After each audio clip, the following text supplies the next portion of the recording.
Okay, today we are going to look at a color theme lesson plan by me, Brook White. And what we're going to do here is we're going to go through the general lesson plan that I have made. This one is going to be the color theme, and the day the crayons quit is my literature focus. The central focus of the lesson is to help students understand the colors as well as the color names seen in print, and to help students describe the lesson in a story using key details of a text. Central focus will also help students understand their feelings as well as words used to describe their feelings. Other goals that are expected within this lesson include being able to ask and answer questions about the text, retell the story including key details, as well as demonstrate understanding of the lessons. Students should be able to describe characters, settings, and major events using key details from the story in the text. Students will also use illustrations to describe the characters and the settings. The literature books that I've chose to use are The Day the Crayon Quit by Drew DeWalt, I Am Grateful for Colors by Heidi Doxey, Monsters Love Colors by Mike Austin, The Crayon Book of Colors by Drew DeWalt, Color Train by Martin Kelly, and The Day the Crayons Came Home by Drew DeWalt.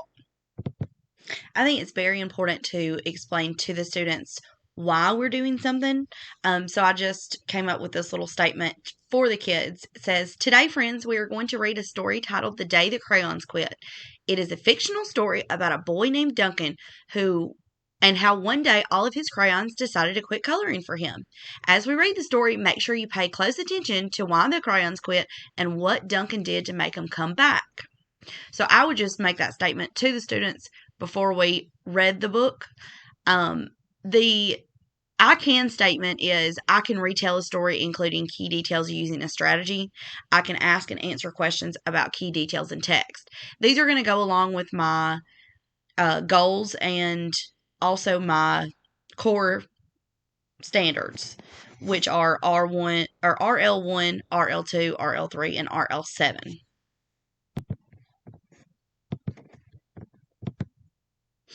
So I have some. What did Duncan find when he wanted to use his crayons? Why did the crayons write him letters? What were some of the complaints that the crayons had? What did Duncan do after reading the letters? Another prompt question is, who were the characters in the story and what was the setting? What was the problem? How was the problem resolved? And you could do these orally, or you could, if you had a first, second grade class, you could do it by having them write a sentence that coordinated with the question.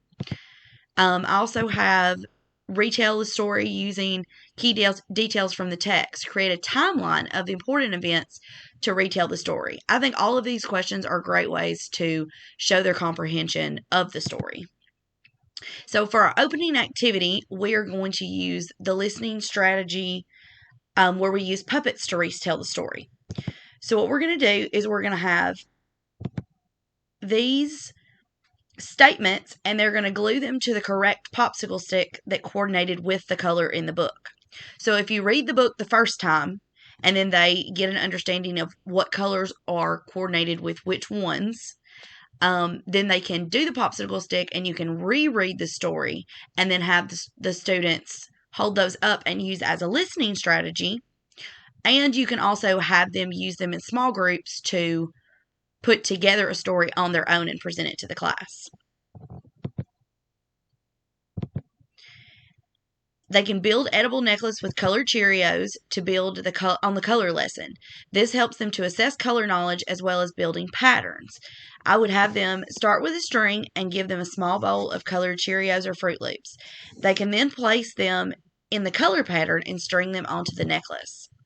So this is something that they can use their fine motor skills to do also.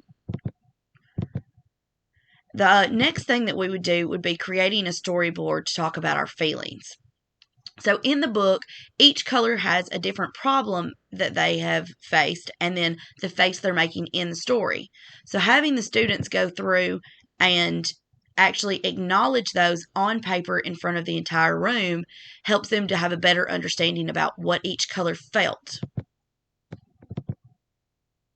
After reading the books, the kids can write back to one of the crayons. I would have them color the crayon to show which color that they had chosen and draw something they color that with. This helps to create empathy with the students for the crayons so they could write their apology letter to their own crayon that was their favorite. Another activity that I would have them do was this multi-sensory crayon activity. They can use a pencil sharpener and crayon shavings to actually mix with clear shampoo to create a picture that they can push the colors around. And they also learn how to make secondary colors from primary colors by doing this activity. One of the great way to use an exit task card would be with these HOTS task cards. I've found these and used these with tons of different books, and they're pretty much interchangeable. The task cards can be used as exit slips. All you do is take one, read it, and then ask the kids to solve it as a formal assessment at the end of the day. So they could look at the setting, like if you could do it in small groups, or you could do it, as a whole, just pick one to do. So the setting, you could create a new setting for the story and then see how the new setting would change the story. And then you could go through and do all of them in the extra activity that I'd found for them to do. Sometimes at the end of a lesson, you realize, you've got 15 more minutes before it's time for the kids to go to PE, or, you just think that they might need a little extra something. This helps them to trace their color words and color the crayon the coordinating color. So this helps them not only work on their words, but also work on their coloring. So the artifacts that I've used for this would be our hot task cards, our necklace building kit, our sensory art, my thick and thin questions, which are something that I kind of use as a guideline in reading stories that would tell me when, where, what, who, why, how many, all of the great questions that you may be on the spot and forget. The extra coloring worksheet, the activity with the Who Am I posters, and the worksheet for Please Do Not Quit. This is the basis of my lesson plan. I hope that you all have enjoyed it and it was very informative. Thank you. Have a great day.